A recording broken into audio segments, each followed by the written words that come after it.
سال 2007 توی یکی از روستاهای خیلی کوچیک در ایتالیا یه تماسی با اورژانس گرفته میشه. توی این تماس یه آقایی به اورژانس میگه لطفاً آمبولانس بفرستید چون احساس میکنم یک نفر ممکنه بهش آسیبی رسیده باشه. وقتی نیروهای امدادگر میان با صحنه‌ای پر از خون روبرو میشن و این صحنه چندین برابر بدتر از چیزی بود که اون آقا پای تلفن توصیف کرده بود. این شروع اتفاقیه که تبدیل میشه به یکی از مشهورترین پرونده‌های جنایی در تاریخ اخیر ایتالیا.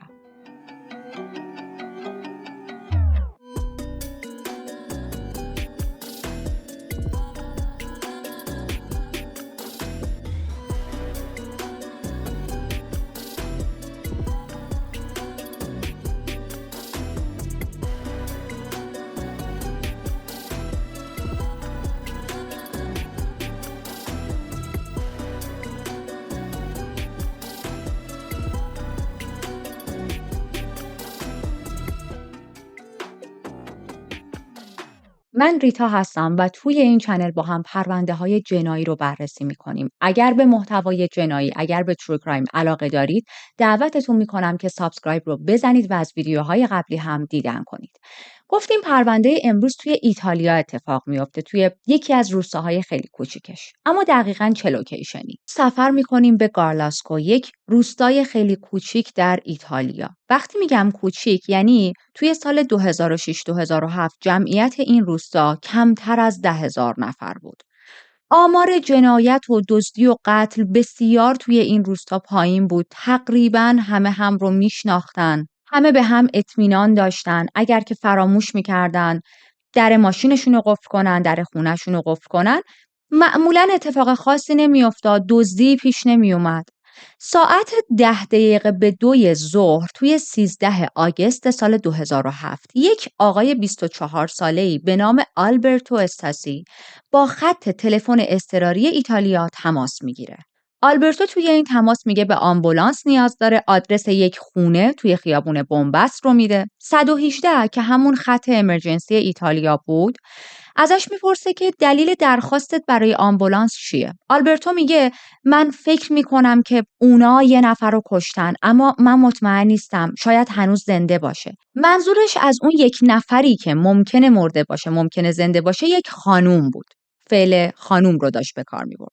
در ادامه میگه همه جا پر از خونه و اون روی زمین دراز کشیده. 118 میپرسه آیا این شخصی که داری ازش صحبت میکنی جزو اعضای خانواده یا بستگان شماست؟ آلبرتو میگه نه، ولی دوست دخترمه. 118 میپرسه چند سالشه و آلبرتو میگه 26 ساله. وقتی نیروهای اورژانس میرسن به این خونه، همونجوری که توی اینترو گفتیم، صحنه خیلی بدتر از چیزی بود که آلبرتو پای تلفن توصیف کرده بود. تو همون بدو ورود از در ورودی متوجه میشن که یه گلدون کاملا واژگون شده، از این گلدون بزرگایی که آدم جلوی اینتری دم در میذاره. یه جفت دمپایی سفید وجود داشت که خونی بود، کفش هم خونی بود.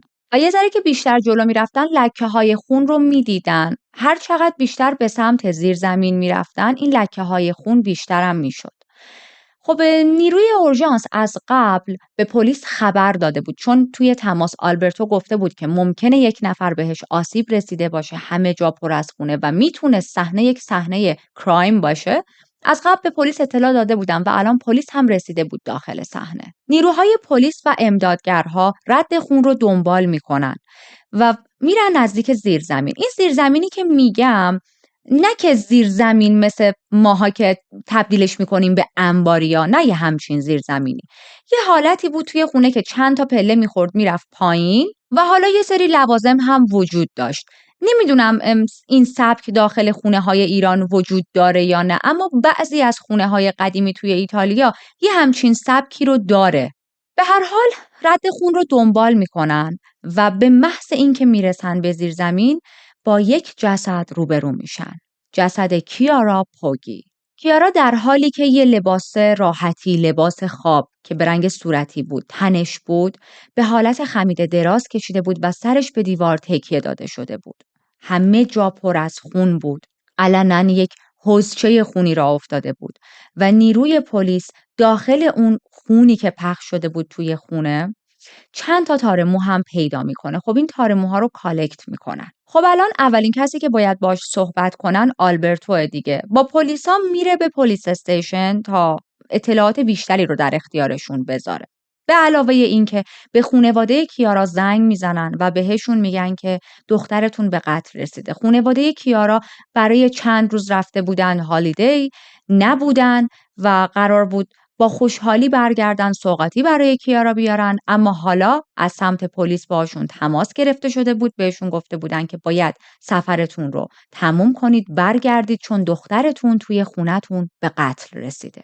توی اتاق بازجویی آلبرتو شروع میکنه صحبت با بازرسا و من عین حرفهای خود آلبرتو رو الان میخوام به شما منتقل کنم. آلبرتو میگه اون روز صبح دوروبر ساعت 9:50 بود که من طبق عادت همیشگی به تلفن همراه کیارا زنگ زدم. خب جواب نداد و منم زیاد نگران نشدم. گفتم احتمالاً داره دوش میگیره یا هنوز خوابه یا حواسش به گوشیش نیست. تو اولین فرصتی که میسکال منو ببینه با هم تماس میگیره.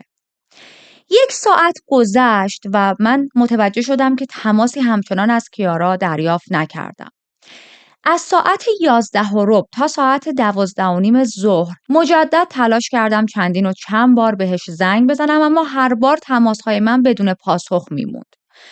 موقع ناهار شد، رفتم ناهار خوردم، ناهارم تموم شد، متوجه شدم که هنوز از کیارا خبری نیست. اینجا ساعت حدوداً شده بود 1:30 ظهر.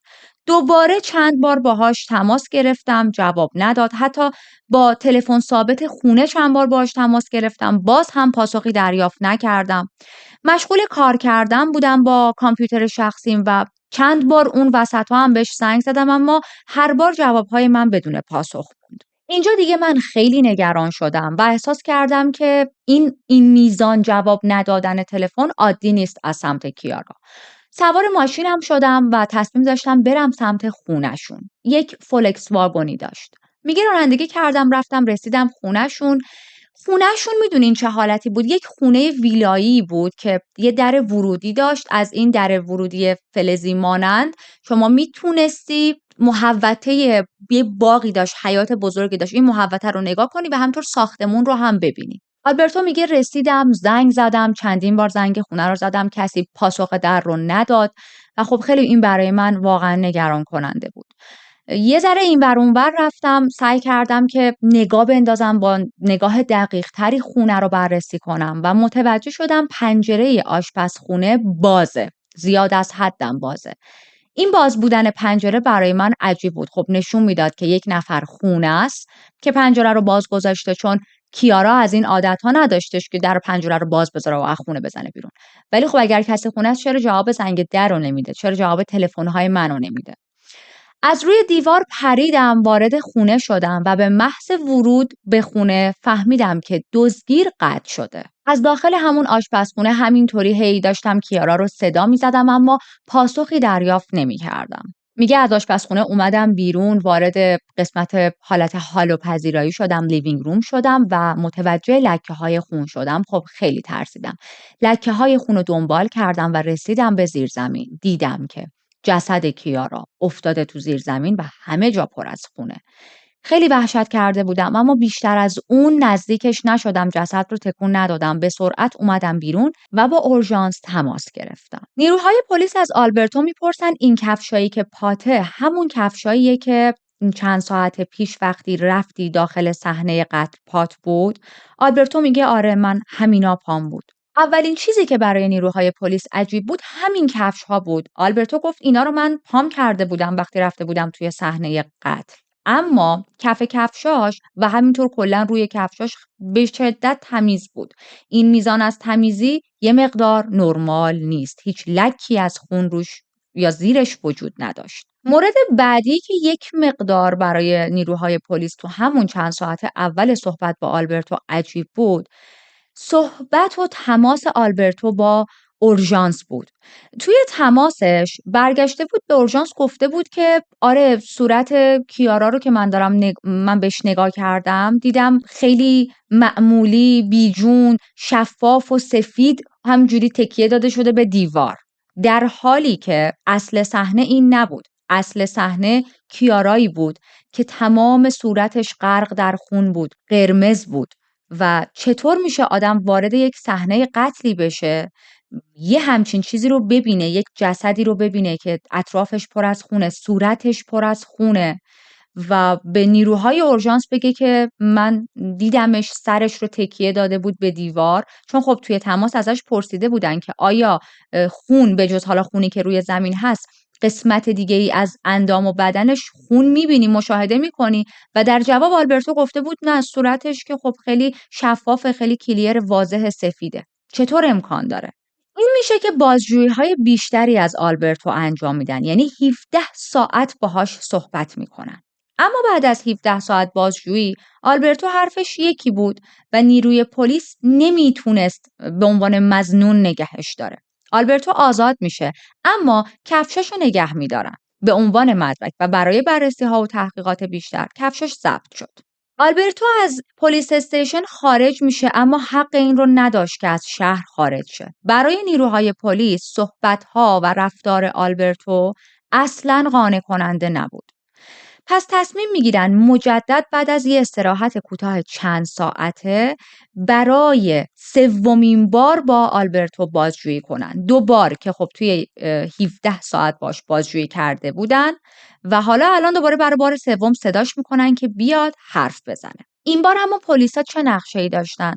تو فکر این بودن که ما هر چقدر از یک نفر که مظنونه بیشتر بازجویی کنیم، بیشتر مجبورش کنیم به صحبت کردن از زوایای مختلف، ممکنه که دروغ‌های بیشتری، اگر واقعا متهم باشه، اگر واقعا کاری کرده باشه، دروغ‌هاش لو بره، آشکار بشه. مثلا 2 بار اولی که باش بازجویی کرده بودن بهش گفته بودن که تعریف کن برای ما چطور شد که تو فهمیدی اصلا کیارا به قتل رسیده، چطور شد که تو اون روز وارد خونه شدی.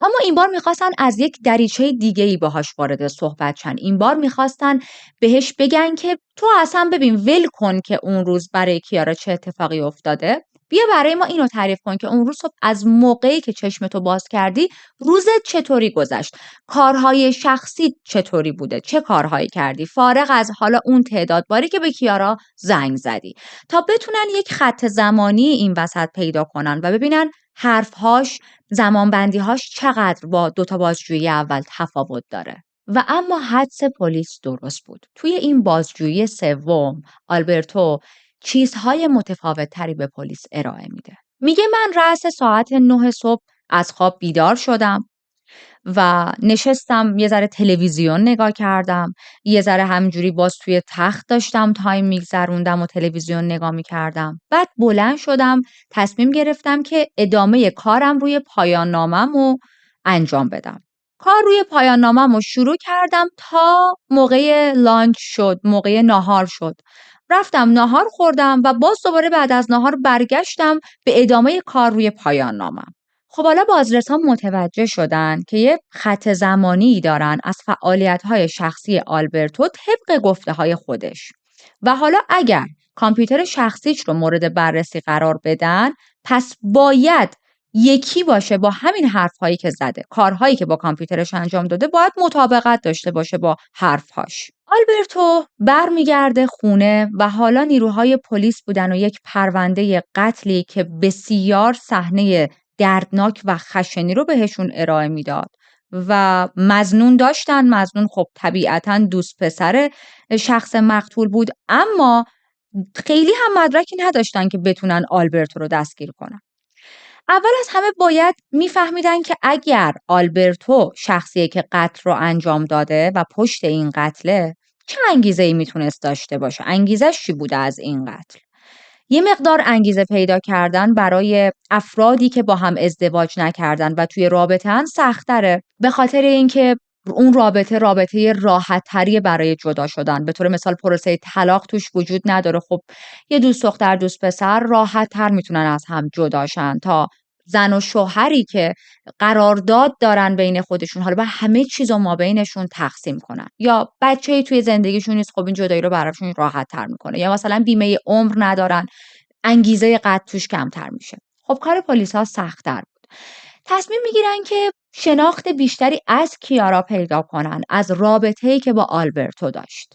پس ما هم میخوایم بریم یک مقدار بیشتر از کیارا و رابطش بدونیم. کیارا اخیراً با مدرک لیسانس اقتصاد از دانشگاه فارغ التحصیل شده بود. داشت دوره‌های کارآموزیش رو توی یک شرکت میگذروند که بعد از تموم شدن این دوره‌های کارآموزی با هزار امید و ذوق و شوق شغل مورد علاقش رو شروع کنه.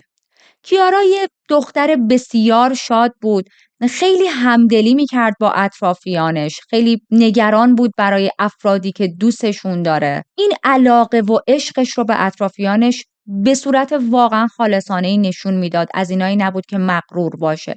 وقتی یکی رو دوست داشت مدام بیان میکرد، مدام سعی میکرد کارهایی کنه، مثلا کادوهایی بخره که بتونه عشقش رو ابراز کنه. حدود 4 سال بود که با آلبرتو با هم توی رابطه بودن و خیلی هم به هم علاقه‌مند بودن. رابطهشون یک رابطه پر از عشق و محبت و علاقه‌های مشترک بود. نیروهای پلیس میفهمن که تابستون همون سال کیارا و آلبرتو یک سفر تفریحی رفته بودن لندن و خیلی همه چیز بینشون توی اون سفر خوب گذشته بود. اتفاقاً یکی از دوستهای مشترکشون رو هم توی اون سفر ملاقات کرده بودن و نیروی پلیس میره تا با اون دوستشون صحبت کنه. از اون دوستشون میپرسه که این کاپل چه نوع دوست دختر دوست پسری بودن، چه زوجی بودن، تو چه جوری توصیفشون میکنی؟ این دوستشون دوست مشترک هر دوشون بود. میگه خیلی دوست دختر دوست پسر نرمالی بودن، کاپل نرمالی بودن، همو دوست داشتن. من هیچ چیز مشکوک یا عجیبی راجبشون تا به حال ندیدم و خیلی شاک شدم وقتی فهمیدم کیارا اینجوری به قتل رسیده. نیروی پلیس میگه توی اون سفری که با هم بودید چیز عجیبی بین این زوج مشاهده نکردی؟ دوستشون یه ذره فکر میکنه و میگه نه همه چیز نرمال بود، فقط ما توی یه رستوران همو دیدیم و موقع حساب کردن تیبل که شد کیارا کسی بود که پول تیبل رو پرداخت کرد و یک مقدار معذب بود. یه حالتی بودش که انگار نمیخواست پول تیبل رو بده ولی مجبور بود بده. حالا به چه دلیل آلبرتو نمیتونست پول میز رو پرداخت کنه نمیدونم. من خودم اینجوری فکر کردم که کیارا تازه توی یک شرکتی مشغول به کار شده، حالا درسته دوره‌های کارآموزیشو داره میگذرونه، اما خب ممکنه تا چند وقت دیگه یک شغل ثابتی داشته باشه و هزینه ها رو اون میخواد قبول کنه. اما این تنها چیزی بود که برای من یه مقدار اون لحظه عجیب اومد. چیز بعدی که نیروی پلیس متوجه میشه اینه که چند روز قبل از مرگش کیارا تمام وقتش رو داشت با آلبرتو میگذروند. خانواده کیارا رفته بودن برای تعطیلات. اتفاقاً کیارا خیلی خانواده روشنفکری هم داشت. خب گفتم 4 سالم بود که این زوج با هم توی رابطه بودن دیگه. یعنی خانواده کیارا کاملاً آلبرتو رو میشناختن. آلبرتو در حضور خانواده کیارا بارها توی خونه‌شون رفت و آمد کرده بود و حتی در نبود خانواده‌اش کیارا گفته بود بهشون که خب آلبرتو میاد پیش من و اینجوری اتفاقاً خانواده‌اش احساس امنیت بیشتری داشتن. نیروهای پلیس میان تا اون چند روز آخر رو بیشتر مورد بررسی قرار بدن چون معتقد بودن هر اتفاقی که افتاده و باعث مرگ کیارا شده باید به همون چند روز اخیر ربط داشته باشه. میرسن به روز 12 آگوست عصر 12 و متوجه میشن که آلبرتو بعد از اینکه یه پیتزا سفارش داده بودن برمیگرده خونه، برمیگرده تا روی پایان نامش کار کنه و اون شب رو نمیره پیش کیارا بخوابه. خب این هم یه مورد عجیب دیگه بود. تو برای چی وقتی میتونی با دوست دخترت وقت بگذرونی برمیگردی خونت؟ خب پایان نامه‌تو پیش دوست دخترت کار کن. حالا بریم تحقیقات پلیس راجع به محل قتل رو با هم بررسی کنیم. یادتونه گفتیم کفشای آلبرتو بسیار تمیز بود، هیچ لکه خونی روشون وجود نداشت، اما به طرز عجیبی توی صحنه جرم یه سری رد پاهای خونی پیدا میکنن. با چه سایز پایی؟ سایز 42. دقیقاً کفش‌های آلبرتو هم همین سایز بود. گزارش کالبد شکافی کیارا هم الان رسیده بود به دست نیروهای پلیس.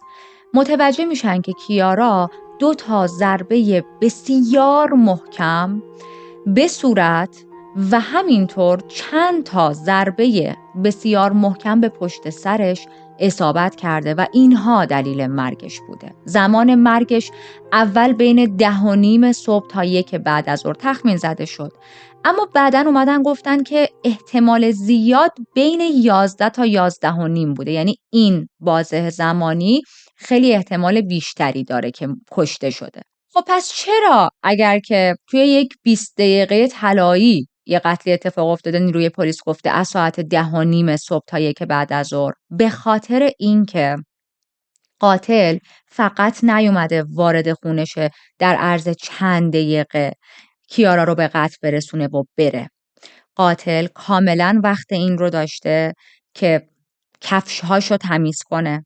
قاتل وقت این رو داشته که بره توی حموم بدنش رو بشوره، قطره‌ها و لکه‌های خون رو از روی بدنش، لباسش، کفش، هر چیزی که این لک‌ها وجود داشت از بین ببره و زمانی که از خونه میخواد بیاد بیرون مطمئن باشه که هیچ آثاری به جا نذاشته. زخم‌هایی که توی سر و صورت کیارا بود بسیار بزرگ، عمیق و دندونه‌دار توصیف شده بود.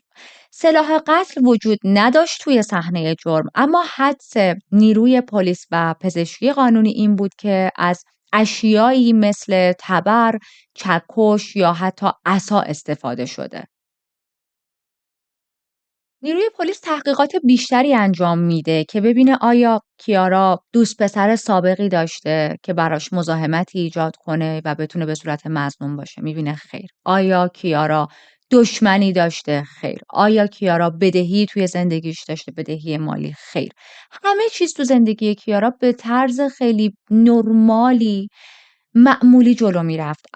ارتباطش با اطرافیانش نرمال بود، روابطش روابط نرمالی بود. همه اون رو یک دختر عادی با یک زندگی عادی و نرمال میدونستن. پس فقط و فقط انگشت اشاره پلیس ها میتونست به سمت آلبرتو باشه.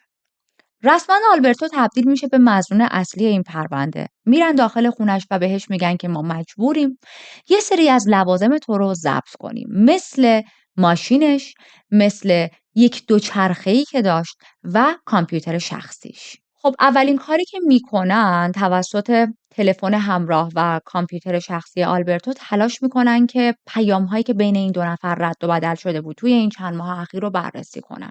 توی پیام‌ها چیز عجیبی پیدا نمی‌کنن.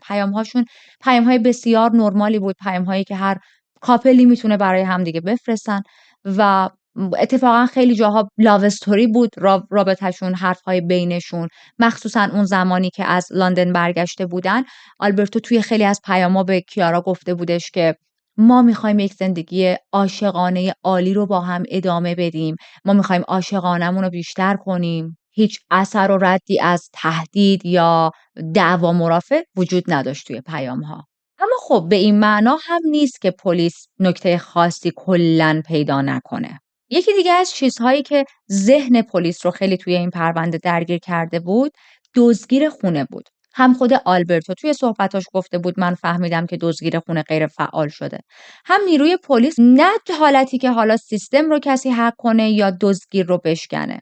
دزدگیر با پسورد غیر فعال شده بود، یعنی خود کیارا اینجوری که حالا مثلا آلبرتو داشت تظاهر میکرد، خود کیارا دزدگیر رو غیر فعال کرده و یا یک کسی که پسورد این دزدگیر رو داشته. خب آلبرتو هم پسورد رو داشت. دزدگیر ساعت 9:12 صبح غیر فعال شده. برای چی کیارا باید یهو دزدگیر رو غیر فعال کنه؟ گفتیم نیروی پلیس با اطرافیان کیارا و همینطور همسایه ها هم رفت صحبت کرد دیگه. 2 تا از زنا که خونه هاشون خیلی نزدیک خونه کیارا بود یه شهادتی میدن. هر دوشون میگن که ما اون روز صبح یه دوچرخه سیاه رنگی رو دیدیم که به دیوار خونه کیارا تکیه داده شده بود. چندین ساعت اونجا بود. حتی یکی از این همسایه ها خیلی دقیق تر ساعتش رو یادش بود. میگه من مطمئنم این دوچرخه رو دیدم، ساعتش هم دقیق یادمه. ساعت 9:10 دیدم که این دوچرخه اونجاست، برای اینکه من میخواستم برم برای پیاده روی و خب نگاه انداختم. من هر روز صبح رأس ساعت 9:10 از خونه بیرون میزنم، یه چند دقیقه میارم پیاده روی. این از این ساعت دقیق. ساعت 10:20 از پیاده روی داشتم برمیگشتم و دیدم همچنان این دوچرخه تکیه داده شده به دیوار خونه کیارا. یه دوچرخه سیاه داشت، آلبرتو. اما آلبرتو به نیروی پلیس گفته بود من با ماشین اون روز رفتم خونه کیارا. تا بررسیش کنم. ولی همسایه‌ها یک دوچرخه سیاه دیده بودن. داخل خونه آلبرتو هم پلیس دوچرخه سیاه پیدا کرده بود و ضبطش کرده بود. شروع میکنن تحقیقات روی این دوچرخه انجام دادن که ببینن آیا دی ان ای پیدا میکنن، آثار خون دی ان ای کیارا روی این دوچرخه وجود داره یا نه. و در کمال تعجب بعد از چند وقت میبینن بله، روی پدال جاییه که آدم پاشو میذاره دیگه، کفشاش اونجا قرار میگیره، آثار دی ان ای کیارا وجود داره. خب مجدد آلبرتو رو میخوان بیاد پلیس استیشن و راجع به این موضوع توضیحات بده به پلیس. آلبرتو در جواب میدونید چی میگه؟ حرف عجیبی میزنه. میگه که این دوچرخه‌ای بود که کیارا هم خیلی وقتها ازش استفاده میکرد و دلیل اینکه شما آثار خون کیارا رو روی این دوچرخه پیدا کردید، آثار خیلی کم بود، خیلی، نه که حالا قرمز باشه پدال، اونجوری نبود. میگه دلیلی که این آثار خون رو پیدا کردید خب به خاطر اینه توی یکی از بارهایی که کیارا داشته از دوچرخه استفاده میکرده احتمال خیلی زیاد پریود بوده و این خون دوران پریودشه، دوران قاعدگیشه که ریخته روی پدال. خب خیلی حرف عجیبیه. به عنوان یک خانوم من دارم این رو به شما میگم. اولا که تو اکثرش مواقع، توی اکثر خانوم‌ها، اکثر بدن‌ها، شما وقتی خون ریزیت خیلی شدید باشه، یعنی باید سایکل پریودت اینطوری باشه که توی روز اول الی سوم دوران پریودت باشی که این میزان خونریزی شدید رو داشته باشی که خونت جاری بشه، پس بده و ریخته بشه یه جایی. شما توی روز اول تا سوم پریودت انقدر درد و خونریزی شدیده که توان این رو نداری بتونی دوچرخه سواری کنی. نه که نشه ها، اما واقعا نادره. مورد بعدی، شما گیریم که این اتفاق برات افتاد. روز اول الی سوم پریودت بود، خونریزیت خیلی شدید بود، اونقدر شدید که این خون پس میده و میریزه.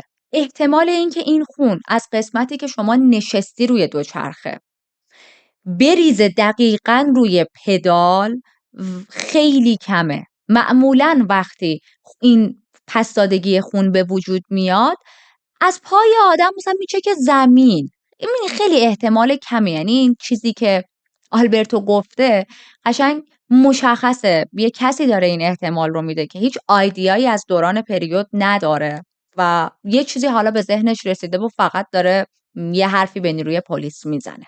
همونطوری که برای شما یه سری چیزها این وسط با هم جور در نمیاد، با شهادت‌های آلبرتو جور در نمیاد، مدارکی توی صحنه جرم وجود داره که نمیتونیم 100% قبول کنیم که آلبرتو بیگناهه و نمیتونیم هم 100% محاکمش کنیم، بهش اتهام قتل رو بزنیم. برای نیروی پلیس هم همینطوری بود.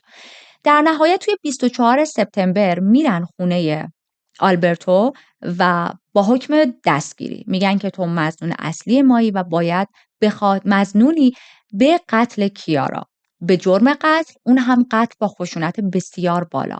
بعد از چند روز وکیل آلبرتو میتونه خیلی راحت آزادش کنه، به خاطر اینکه میگه شواهد و مدارکی که نیروی پلیس داره کافی نیست. وکیلش استناد میکنه به چه مدارکی؟ میگه این چیزی که پلیس داره نشون میده که خون پیدا شده روی پدال یه چیز 100% نیست، یک گزارش 100% نیست و نیروی پلیس باید بیشتر روی این موضوع کار کنه. در نظر هم دارید ما سال 2007 دیگه، توی سال 2007 هنوز علم و تکنولوژی برای دی ان ای خیلی اندازه امروز پیشرفت نکرده. در ادامه میگه اینکه آلبرتو توی تماس تلفنیش حالا خیلی نگفته که آره صحنه خیلی صحنه افتضاحیه یا مشخصات ظاهری کیارا رو جور دیگه‌ای بیان کرده، مثلا گفته پوستش سفید صاف شفافه و در کل سرنخ‌های مبهمی به نیروی پلیس یا اورژانس داده. یه چیز کاملا طبیعی، آدم‌ها وقتی توی شاک قرار میگیرن، وقتی که استرس بهشون وارد میشه ممکنه که ریاکشن های متفاوتی رو ارائه بدن. بعضی ها هستن توی استرس با مواجه شدن با یک صحنه قتل، صحنه پر از خون، میتونن تمام دیتیلز رو به نیروی پلیس بدن. بعضی ها اصلا به تته پته میافتن. بعضی ها انگار ذهنشون میپره و مثل آلبرتو ممکنه اطلاعات نامفهومی رو به نیروی پلیس بدن. این دلیل بر این نمیشه که آلبرتو قتل رو انجام داده و تلاش داشته که مثلا نیروی پلیس رو گمراه کنه. از این طرف نیروهای پلیس خیلی در تلاش بودن که بتونن مدارک دیگه‌ای بر علیه آلبرتو پیدا کنن، به قاضی ارائه بدن تا دوباره حکم دستگیریش رو بگیرن. علاوه بر این موضوع که آلبرتو صورت کیارا رو یه صورت شفاف و پوست سفید و اینا توصیف کرده بود، موضوع دیگه‌ای که خیلی برای پلیس‌ها عجیب بود، پیدا کردن رد پا بود، کفش سایز 42. نیروهای پلیس این نظریه رو داشتن که نمیشه قاتل هم دقیقاً سایز کفشش یکی باشه با سایز کفش آلبرتو. این میزان از شباهت سیم، اصلا مو نمیزنه، حتی شیپ قالب اون کفش توی خون شیپش یکی بود با شیپ کفش های آلبرتو. کفشش رو تو همون بازجویی اول ضبط کردن دیگه. این خیلی درصدش کمه که تصادفی این اتفاق بیفته. میگن آلبرتو توی خون راه رفته و اومده چیکار کرده؟ کف کفشاشو تمیز کرده. به خیال اینکه خب من اگر کف کفشام تمیز باشه پلیس نمیفهمه. حواسش نبوده که کف کفشاش روی خونها هم مونده، آثارش باقی مونده و اون رو هم تمیز کنه. همینطور توی حموم خونه کیارا یه چیز دیگه هم نیروهای پلیس پیدا میکنن. یه صابونی اونجا وجود داشت که مشخص بود از این صابون همون روز استفاده شده و روی این صابون 2 تا چیز بود. یکی این که اثر انگشت وجود داشت، اثر انگشت آلبرتو. 2، جای حلقه انگشتر یک حلقه دست آلبرتو بود که اون جای حلقه هم افتاده بود. یعنی ببینید آلبرتو و وکیلش دارن میگن یه قاتلی بوده که خیلی اتفاقی سایز کفشش با سایز کفش آلبرتو یکی بوده، خیلی اتفاقی یک حلقه دستش بوده و اینا همه شانسی شده. شانس یه بار، شانس 2 بار، دیگه این میزان نمیشه واقعا بهش گفت شانسی. سوال دیگه ای که برای پلیس ها پیش می اومد و مدام تلاش داشتن از آلبرتو و وکیلش بپرسن ببینن که چه پاسخی برای این سوال داره، این بودش که باشه اوکی، تو اصلا اومدی وارد خونه شدی، دیدی که از دوست دخترت خبری نیست، وارد خونه شدی و با جسدش روبرو شدی.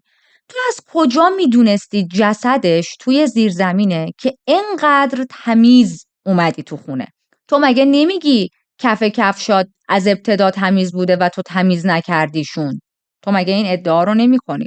خیلی خوب، چطوری تو میدونستی که جسد کجاست و پا تو روی خون نذاری؟ مگه میشه آدم وقتی بره ببینه جسد عزیزش یه جا افتاده، توی خیلی از کیس ها این اتفاق میفته، میره جسد رو تکون میده، اون شخصی که دوستش داره رو تکون میده به امید اینکه شاید زنده باشه بتونه CPR بهش بده، هرچی. تو چطوری انقدر با احتیاط از کنار خون رد شدی، خیلی ریلکس به جسد دوست دخترت نگاه کردی بوده مرده، بدو هم برم با اورژانس تماس بگیرم؟ این فقط در صورتی میتونه اتفاق بیفته که تو میدونستی جسد کجاست، تو اطلاع داشتی باید پاهاتو کجا بذاری، چه قدم‌هایی برداری. و مورد بعدی یادتونه گفتیم وقتی نیروهای اورژانس رسیدن دیدن یه گلدونی دم در ورودی شکسته، یک دمپایی سفیدی وجود داشت که کفش خونی بود. آلبرتو اصرار میکرد الا بلا من این دمپایی رو پام نکردم، نمیدونم این دمپایی چجوری حالا خونی شده. خب طبیعتا شخص مهاجم شخص قاتل پاش کرده، من که کفشای خودم پام بوده. برگردیم به تحقیقات پلیس روی کامپیوتر شخصی آلبرتو. وقتی که مهندسین و متخصصین بیشتر کامپیوتر آلبرتو رو مورد بررسی قرار میدن، خیلی از سوالات برای نیروی پلیس پاسخ داده میشه. اونا توی درایف ها و فولدر های مختلف کامپیوتر آلبرتو یک عالمه تصویر سکسی و پورنوگرافی پیدا میکنن. این تصاویر، این عکس ها خیلی قشنگ و مرتب ارگانایز شده بود، فولدرهای مختلف براشون درست کرده بود، قشنگ اسم نوشته بود، خیلی مرتب. بعد از پیدا کردن این تصاویر میرن با یه سری متخصص کامپیوتر و همینطور روانشناس صحبت میکنن، این کیس رو در میون میذارن و حدس اونا این بوده، اینجوری صحنه سازی میکنن.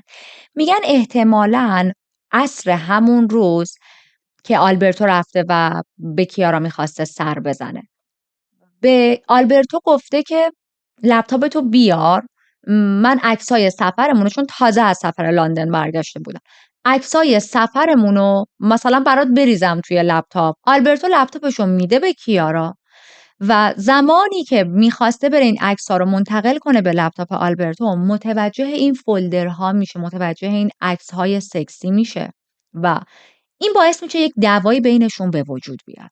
هرچی که بود این عکس‌ها میتونه انگیزه قتل باشه. 1 سال بیایم جلو، الان شده سال 2008. آلبرتو همچنان داره آزادانه برای خودش زندگی میکنه، اما اجازه نداره از شهر خارج شه، چون همچنان مظنون اصلی این پرونده است.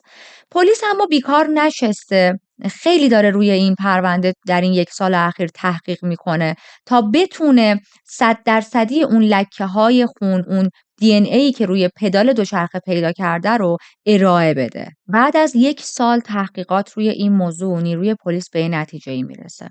میفهمه که آلبرتو به هیچ عنوان نمیتونست از زیرزمین تا در ورودی بدون اینکه کفشاش کثیف به خون، آغشته به خون، نمیتونسته طی کنه. به هیچ عنوان امکان پذیر نبوده. حالا بعدش اینکه چه جوری کفشاشو تمیز کرده، اما باز هم چون یک جنایتی مرتکب شده بوده و خیلی هول داشته سعی می‌کرده که هر جاش خونی شده کفشاش اینا همه رو تمیز کنه، مقداری از خون کیارا کف کفشش باقی مونده بوده. سوار دوچرخه شده و از این طریق خون کیارا الان روی پدال دوچرخه وجود داره. نه اینکه کیارا قبلا پریود بوده نشسته خون پریودش ریخته، مگه مثلا فیلم سینماییه. این تحقیقات دقیق رو به دادگاه ارائه میدن و قاضی رسما حکم بازداشت آلبرتو رو صادر میکنه. الان سال 2008 و قرار دادگاه‌های آلبرتو آغاز شه، چون از اونجایی که میتونیم حدس بزنیم اعلام بیگناهی میکنه. در شروع دادگاهاش تمام مدارک و شواهدی که تا اینجا ما با هم بررسی کردیم رو نیروی پلیس ارائه میده. من دوباره اینا رو بهتون نمیگم، اما خب آلبرتو و وکلاش اصلاً قبول نمی‌کردن که این مدارک درسته، یعنی بابت هر مدرک یه ولی و اما و اگر روی تفسیری می آوردن. این دادگاه ها ادامه پیدا میکنه تا اپریل سال 2009. توی 9 اپریل دادستانی، روزی که دادگاه بود، میاد رو به قاضی و هیئت منصفه یک حرفی رو میزنه. میگه که حداقل باید به آلبرتو 30 سال زندان بدید به خاطر این قتلی که انجام داده. کاملا مشخص این قتل رو آلبرتو مرتکب شده بنابر شواهد و مدارکی که ما ارائه کردیم. درسته که هیچ سلاحی وجود نداره، درسته که توی دادگاه گفتید پیدا شدن چند تا عکس سکسی و حالا پورنو نمیتونه انگیزه 100% باشه برای قتل، اما میتونه هم باشه. قاتل میتونسته به راحتی از شر سلاح خلاص شه، میتونسته همونجوری که با 2 چرخه داشته برمیگشته سلاحو یه جا تو خیابون گم و گور کنه، پرت شه و هزار تا اتفاق برای اون شی افتاده باشه. من میترسم از سیستم قضایی که به خاطر کمبود شواهد مجرم رو آزادانه رها کنه توی جامعه. توی محاکمه بعدی قرار بود مدارک جدیدتری هم ارائه بشه. مثلا گزارش‌های کارشناسی جدید در مورد زمان مرگ کیارا، اینکه چطور آثار خون خشک شدن، موادی که روی پدال‌های دوچرخه پیدا شده بود، های موجود توی تمام صحنه‌ها، اون صابونی که توی همون پیدا کرده بودن، اثر انگشتش، اون دمپایی‌های سفیدی که کفشون خونی بود و همینطور اصل کار کامپیوتر آلبرتو. یکی از مدارک جدیدی که توی دادگاه ارائه میشه و خیلی سر صدا راه میندازه، گزارش کارشناسی از برج‌های تلفنی بود که آلبرتو تماسش رو برقرار کرده بود با 118. یعنی چی؟ آلبرتو گفته بودش که من الان نزدیک خونه کیارام، آدرس رو اینجوری به 118 داده بود، لوکیشن رو اونجوری گفته بود دیگه. گفته بود من الان چند قدم فاصله دارم با این خونه، من رفتم دیدم یکی داخل خونه، یکی، حتی اولش هم نگفته بود دوست دخترم، یکی داخل خونه بهش حمله شده، از خونه اومدم بیرون. خب این یعنی من چند قدم اینورترم دیگه. اما در واقع لوکیشنش جای دیگه ای بود. آلبرتو کیلومترها فاصله داشت با خونه کیارا. مشخص بود هر جا که وایساده و زنگ زده نزدیک و اطراف خونه کیارا نبوده. یعنی وقتی دور شده بعد از چندین دقیقه این تماس رو با 118 برقرار کرده. حالا برسیم به گزارش‌های جدید کارشناسی که روی کامپیوتر آلبرتو انجام دادن.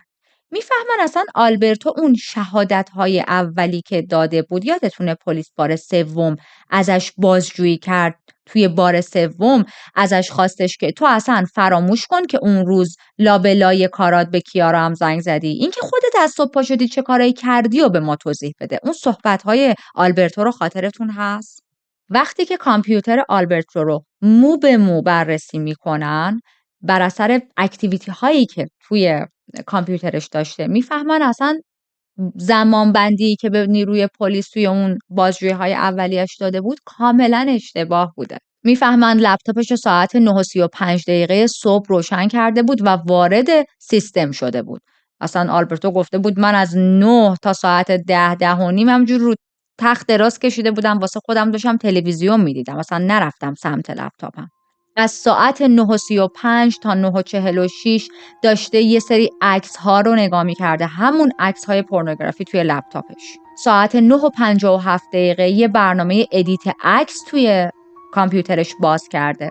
ساعت 10:05 یه ویدیوی پورن نگاه کرده و تازه 12 بعد پایان نامش رو شروع کرده و کار روی این پایان نامه رو تا ساعت 12:20 ظهر ادامه داده. خب این خط زمانی که از کامپیوترش پیدا کردن کاملا برعکس اون چیزیه که آلبرتو توی صحبتاش گفته و این رو از منی که فوق لیسانس کامپیوتر هستم داشته باشید. هرگز چنین تحقیقاتی به ما دروغ نمیگه، یعنی امکان نداره این دقیقه ها، این ثانیه ها اشتباه باشه. حالا بر اساس این خط زمانی که پیدا کرده بودن، اکتیویتی هایی که آلبرتو توی کامپیوترش داشت، 2 تا حالت وجود داشت.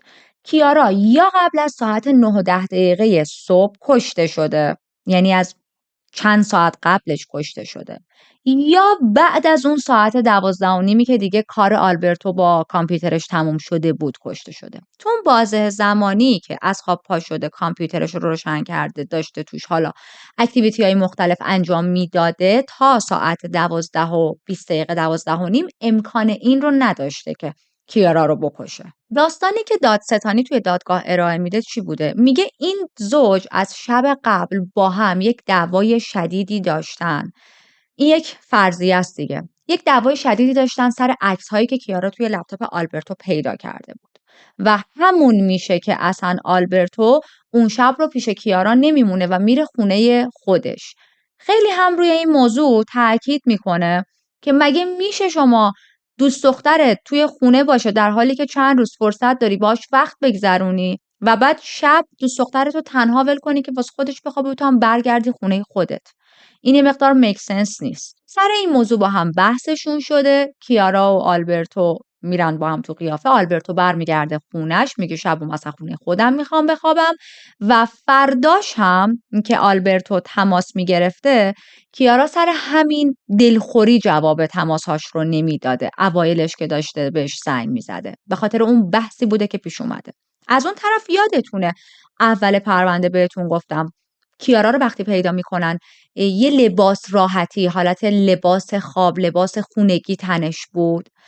وقتی یکی زنگ در خونه رو بزنه، آدم با لباس خوابش که نمیره در خونه رو باز کنه مگر اینکه شخصی که پشت دره رو بشناسه. من مثلا خودم مثال میزنم، من وقتی لباس خواب تنم باشه و یکی در خونه رو بزنه بخواد یک بسته ای رو برای من بیاره یا هر چیز دیگه، یه کاوری مثلا میندازم روی خودم اگر لباس خواب باشه. خب کیارا همون لباس خوابش با حالت خیلی ژولیده و راحت رفته در رو باز کرده. این یعنی اینکه میدونست کی پشت دره. چه کسی به جز آلبرتو میتونست پشت در خونه باشه؟ حتی یه چیز دیگر رو هم بیان میکنن توی دادگاه ها، اونم وضعیت به هم ریختگی خونه بود. نه به هم ریختگی که آلبرتو انجام داده باشه، مثلا میز غذا تمیز نشده بود یا یه سری لوازم همینجوری به هم ریخته بود، لوازم شخصی خود کیارا که آدم معمولاً اگر انتظار یک شخصی رو توی خونش داشته باشه یه سر و سامونی به اون لوازم میده. مثلا شما اگر انتظار این رو داشته باشی که دوست پسرت بخواد بیاد خونت یا پارتنرت، دوست دخترت، هر کی بخواد بیاد خونت، میزی که شب قبلش روش غذا خوردی و یه ترتمیزی میکنی و اون میز تمیز نشده بود. مشخص بود که کیارا اصلا انتظار این رو نداشته آلبرتو رو پشت در ببینه. از این طرف وکلای آلبرتو خیلی داشتن روی این موضوع مانور میدادن که اگر شماها دارید میگید آلبرتو قاتله، پس سلاح قتلش کن. چرا هیچ سلاح قتلی ندارید؟ توی دادگاه میگن آلبرتو کاملا ناخواسته جوری راه رفته که کف کفشاش خونی نشه. راجب صابون میگن خب یه چیز عادیه، آلبرتو توی خونه کیارا رفت و آمد داشته، از حمومشون استفاده میکرده، کاملا طبیعیه که اثر انگشت یا حالا حتی جای حلقه‌ای که دستش بوده، جای رینگ دستش روی صابون بمونه. آلبرتو غریبه نبوده. برسیم به سال 2009 17 دیسمبر. مجدد توی سال 2009 بعد از این همه دادگاه آلبرتو تبرئه میشه. با وجود این همه مدرکی که توی دادگاه ارائه شده بود، فقط 2 تا مدرک خیلی موثق بود. یکی همون اون صابونه، اثر انگشت و دی ان ای و جای حلقه آلبرتو، و دومش اون پدال‌های دوچرخه. اما خب باز هم هر دوی اینا دلیل بر این نمیشد که آلبرتو قتل رو انجام داده، چون برای هر کدوم باز میشد شواهدی ارائه کرد که نقضش کنه. این تبرئه شدن سر و صداهای خیلی زیادی رو به وجود آورد. بعضی‌ها معتقد بودن که آلبرتو قاتله. این سر و صدایی که میگم حتی توی رسانه‌ها خیلی اخبار پخش شد. حتی خانواده کیارا، اینا همه معتقد بودن که آلبرتو قتل انجام داده و خب خیلی زرنگ بوده که تونسته شواهد و مدارک رو از بین ببره. دلیل بر این نیست که قتل رو مرتکب نشده. بعضی‌ها هم میگفتن نه، آلبرتو بیگناهه. برای همین این پرونده میره دست دیوان عالی تا حکم نهایی رو اونا بدن. اونا هم آیا تایید میکنن که بله آلبرتو میتونه تبرئه شه از این کیس؟ بعد از بررسی پرونده قاضی مجدد میاد میگه 2 تا مدرک رو به ما باید ارائه بدید. خیلی راجبش توی دادگاه صحبت نشده. یکی اون تار موهایی که اول پرونده گفتم خون که بود یه سری تار مو هم پیدا میکنن. یکی اون تار موها. دومیش از انجام دادن آزمایش‌های ژنتیکی زیر ناخن‌های کیارا.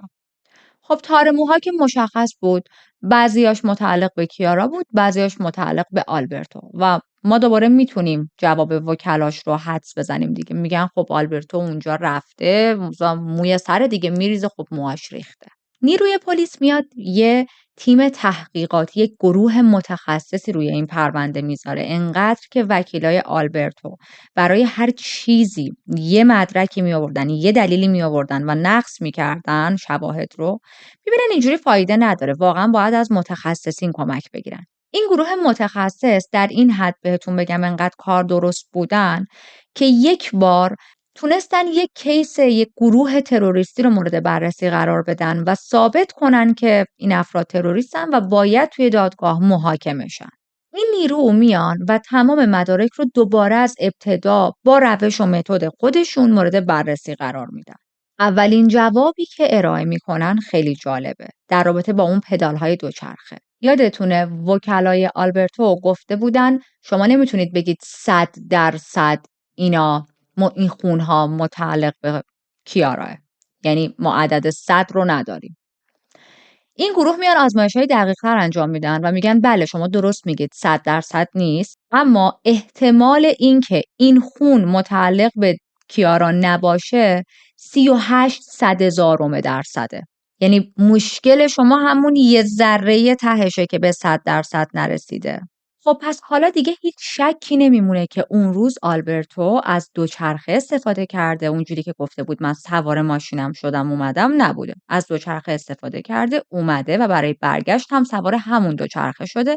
کف کفشاش ذره‌ای خون چسبیده بوده و بر اساس این خونی که کف کفشاش بوده اون خون منتقل شده به پدال دوچرخه. از اون طرف از ناخن‌های کیارا هیچ چیزی نتونستن پیدا کنن، یعنی آثار و دی ان ای از آلبرتو که نشون دهنده این باشه درگیری بینشون پیش اومده و حالا کیارا مثلا تلاش داشته که دفاع کنه از خودش. البته این رو هم ذکر میکنن که زمان زیادی از این قتل گذشته و این احتمال وجود داره که دیگه ما الان به نتیجه نرسیدیم به خاطر زمان. شاید اگر از همون ابتدا ما زیر ناخن‌های کیارا رو بررسی میکردیم شواهدی هم به دست می آوردیم. عجیب بود برای من که چطور یه همچین چیز به این مهمی رو بررسی نکردن. اما خب ما این کمکاری ها رو توی کیس ها زیاد میبینیم، به خصوص کیس های مثلا یک مقدار قدیمی تر مثل 2007 و 2010 و اینا، و همینطور لوکیشن های کوچیک‌تر. ما گفتیم توی یه ویلیج کوچیکی در ایتالیا هستیم دیگه. برسیم به 17 دیسمبر سال 2014. 5 سال از آخرین دادگاه گذشته و دادگاه‌های جدید با مدارک جدید میخواد آغاز شه. انگیزه قتل رو که همون عکس‌های پورنو میان بیان میکنن، میگن این دو نفر بینشون بحث شده بوده، احتمالاً این بحث انقدر شدید بوده که کیارا گفته بوده من میخوام رابطه رو با تو قطع کنم، انتظار نداشته آلبرتو همچین تصاویری توی لپتاپش داشته باشه. و وکیل خانوادگی کیارا خیلی روی این موضوع مانور میده. میگه چطور امکان داره که شما با دوست دخترت یک رابطه خیلی خوبی داشته باشی، خانواده‌اش هم تو رو بشناسن، خانواده‌اش به تو تاکید کرده باشن در نبود ما برو به دخترمون سر بزن، پیشش باش، نذار تنها باشه، و توی یک لوکیشن به این امنی، این رو هم فراموش نکنید دیگه. با وجود تمام این چیزا درست شب قبل از مرگ کیارا تو بگی خب من امشب میخوام برم خونم و پیش دوست دخترت نمونی. این رابطه یه جاش میلنگه که تو پیش دوست دخترت نموندی. این چیز نرمالی نیست. نوبت به اظهارات خود آلبرتو میرسه. اینجا الان آلبرتو 31 سالش شده. من متنش رو براتون عین حرفاشو میخونم. میاد توی دادگاه میگه برای من این روزهایی که داره میگذره خیلی سخته. نمیدونم متوجه این موضوع شدید یا نه. من تا به امروز توی دادگاه‌ها نیومدم صحبت کنم، اما الان بیشتر از 7 ساله که از این حادثه داره میگذره، از این قتل داره میگذره و مردم فراموش کردن که من دوست پسر کیارا بودم، من عاشقش بودم، من بهش علاقه داشتم. اون دوست دختر من بود، اون عشق زندگی من بود. مردم فراموش کردن، فکر میکنن من یه غریبه‌ام و برای همین مثل یک غریبه به من نگاه میکنن، انگشت اتهامشون رو گرفتن سمتم. من همیشه از چشم مردم، از چشم دادگاه و قاضی مقصر بودم. چرا؟ چون سیستم عدالت نیاز داره که انگشت اتهامش رو به سمت یکی بگیره. خب چه کسی میتونه بهتر از دوست پسر شخص مقتول باشه؟ انگشتتون رو به سمت من گرفتین و به من میگین من مجرمم، حالا به هر قیمتی. صحبت‌های آلبرتو صحبت‌های احساسی بود، چند نفر حتی شروع می‌کنن گریه کردن، اما توی حکم نهایی دادگاه تأثیری به وجود نمیاره. برخلاف انتظار خیلی‌ها و البته انتظار و تصور خود آلبرتو و وکلاش، اون رو به 16 سال زندان محکوم می‌کنن. ولی دوباره وکلای آلبرتو یه چرخش جالبی توی این کیس میزنن، باز یک بعد جدیدی به ما نشون میدن و به یک چیزی تکیه میکنن، یک پیشنهادی میدن که این توی این پرونده برای من این دیلشون واقعا جالب بود. میگن بیاید یه معامله‌ای بکنیم، مجدد همه چیز رو بررسی کنیم و بعد از بررسی ها اگر همچنان آلبرتو مجرم شناخته شد، اصلا این 16 سال حبسش رو بیاید 30 سال حبس بدید. اما اگر توی تحقیقات و بررسی‌های جدید تونستیم ثابت کنیم که اون بیگناه بوده، اون قاتل نبوده، باید تبرئه شه، باید به عنوان یک مرد آزاد بره و به زندگیش برسه. اما خب این پیشنهاد رد میشه. قبول نمی‌کنن. میگن نه، اون حکم نهایی بود. بعضی‌ها توی این کیس اعتقادشون بر اینه که رسانه‌ها هم خیلی دامن زدن، افکار عمومی رو خیلی تغییر دادن، حتی افرادی که توی سیستم قضایی بودن، هیئت منصف قاضی، تیترهایی که زدن همش بر علیه آلبرتو بوده. خود من کاری به حرف ندارم. من وقتی مدارک رو داشتم بررسی می‌کردم، می‌دیدم نه، مدارک قوی بود. و یک سوالی توی این کیس مدام برای مخاطب تکرار میشه. خب اگر آلبرتو نبود کی بود؟ یک روستای کوچیک، یک روستایی که حتی توش دزدی هم خیلی کم اتفاق میفته، یهو چنین قتل وحشیانه‌ای توش اتفاق افتاده. چرا؟ برای یک دختر جوونی که اول زندگیشه، اول موفقیتشه، 1001 امید و آرزو داره، هیچ دشمنی نداره، خانواده‌اش هیچ دشمنی ندارن. برای چی باید یه همچین اتفاقی بیفته؟ چرا یک قاتلی باید به صورت رندوم بیاد یه همچین قتلی انجام بده و بره؟ چطور این قاتل انقدر تمیز این کار رو انجام داده؟ چطور این قاتل میدونسته که پسورد دزدگیرشون چیه؟ چطور این قاتل میدونسته که حالا باید چطوری از در خارج شه که هیچ همسایه‌ای نبینتش؟ چرا این قاتل دقیقاً از دوچرخه استفاده کرده که رنگ دوچرخه دوست پسرش بوده؟ تیم وکلا تیم وکلای آلبرتو اصلا بیخیال بشون نبودن. سال 2018 دوباره میان یه مدرک دیگه، یک مدرک جدیدی رو ارائه میکنن. اسم یک متهم جدیدی میارن، میگن این آدم یک مظنون اصلیه. نیروی پلیس چجوری این آدم رو بررسی نکرده؟ یک آقایی به نام آندریا سمپیو. آندریا توی سال 2007 از رفیقای صمیمی مارکو، برادر کوچکتر کیارا بوده. متوجه میشن دی ان ای آندریا هم داخل خونه وجود داشته، ولی خب نیروهای پلیس میگن معلومه که وجود داشته. این آدم دوست صمیمی برادر مقتول بوده. معلومه دی ان ایش توی خونهشون میتونه باشه. اما دی ان ایش توی صحنه جرم نبوده.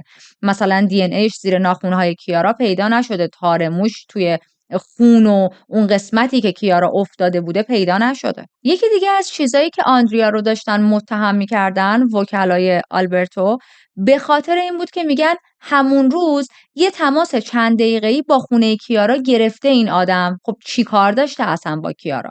اما باز این حرف هم رد میشه، چون آندریا میاد توضیح میده، صحبت میکنه، میگه من اون روز تماس گرفتم، با مارکو کار داشتم و کیارا تلفن رو برداشت گفت مارکو با پدر و مادرم رفته سفر و مثلا فلان روز برمیگرده. این موضوع رو برادر کیارا هم تایید میکنه. به جز تماس تلفنی که اون روز آندریا با کیارا داشت، یه چیز دیگه هم که خیلی وکلای آلبرتو داشتن روش مانور میدادن، سایز پاش بود. میگفتن اون هم سایز پاش کفش 42 میپوشه، دقیقاً مثل آلبرتو، پس میتونه قاتل باشه. اما توی اپریل آندریا از تمام این اتهامات تبرئه میشه. اولین مورد این که شواهد دی ان ای خیلی ضعیف بود. حالا مثلا چند تا جای خونه اثر انگشت یا دی ان ای این آدم پیدا میشد. خب یه چیز طبیعیه دیگه. دوست صمیمی برادرش بوده، تو خونهشون رفت و آمد داشته. مورد بعدی اون تماس تلفنی اصلا نمیتونست دلیل بر این باشه که این آدم قاتله، مخصوصا اینکه برادر شخص مقتول هم این موضوع رو تایید کرده بود. و مهمترین مورد، اون روزی که توی اون بازه زمانی که قتل اتفاق افتاده، این آدم توی یک کتابخونه‌ای بوده، مدارکش وجود داشته و اون کتابخونه خیلی فاصله داشته با خونه کیارا. نمیتونسته به این سرعت حتی با ماشین بیاد برسه یه قتلی بکنه و باز ریلکس بره. چنین چیزی امکان پذیر نبوده. در حال حاضر آلبرتو داره دوران محکومیتش رو میگذرونه. رفتارش توی زندان رفتار خیلی خوبیه، در حدی که توی زندان بهش شغل دادن، به عنوان آپریتور تلفن مشغول به کار شده اونجا. از 16 سال حبسش 9 سالش رو گذرونده. یعنی اینکه باید سال 2031 از زندان خارج شه. اما به خاطر اینکه خیلی زندانی خوبی بوده، رفتار خوب نشون داده، توی سال 2024، یعنی درست چند هفته دیگه از الانی که شما دارید این پرونده رو گوش میکنید، میتونه آزادی مشروط داشته باشه و زندان رو ترک کنه. پرونده کیارا پوگی به اتمام رسید. یکی از پرونده هایی بود که هم چند تاتون خواسته بودید من کاور کنم، همین که خیلی داغ بود یه زمانی اخبارش و دیدم خالی از لطف اگر که ما توی این چنل نداشته باشیمش.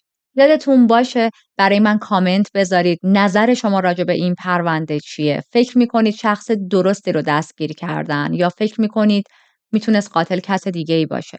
به علاوه این که انگیزه چی بوده؟ چرا این دو نفر که رابطشون به ظاهر انقدر خوب بود حالا باید چنین قتلی صورت میگرفت؟ من تمام کامنتاتون رو میخونم و تا اونجایی که برام مقدور باشه پاسخ میدم. یادتون باشه اگر هنوز سابسکرایب نکردید سابسکرایب رو بزنید، زنگوله رو بزنید تا از آپلود شدن پرونده ها داغ مطلع شید. اگر فراموش کردید پرونده رو لایک کنید، لایک شما بسیار تاثیرگذاره، سوای اینکه خستگی رو از تن من میبره بیرون، به این چنل کمک میکنه تا به افراد بیشتری نشون داده بشه و جمعمون بزرگتر و صمیمیتر شه. یک دنیا سپاس که با من همراه بودید. دوستتون دارم. با امید دیدنتون توی پرونده های بعدی. بدرود.